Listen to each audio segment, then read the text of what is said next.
तिमी अलि यता बस्छ भनेको गुएले बिस्तारा त यही भ्या बाबा अझ चटाइदिनु सुरु गर्नु त मलाई टिको लगाइदिनु के त्यतिकै छोड्दै आइदिनु न ल मेरी नानीले आज मान्छानी है सबै देवतालाई चढाएर नानीलाई मैले खुवाइदिन्छु टिको लगाइदिनु पहिला सबै चढाइदिनुपर्छ यो सबै चढाइदिएर बल्ल हो टिका मेरो नानीलाई सबै हालेको यसमा त्यही त अगाडि नि त काखम्ची त एउटा सितो खुवाइदिनु अरे के सितो त मिचेर तातो होला नानीलाई यसरी खुवाइदिनु ल खुवाइ गर्नुहुन्छ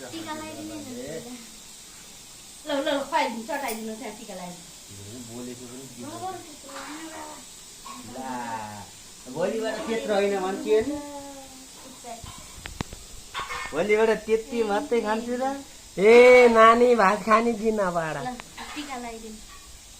कपडा राख न एउटा यहाँ पोस्नलाई त्यति पुली भइन् अब माम खाने भइन् भोलिबाट त मासु पनि खाने भइन् अन्त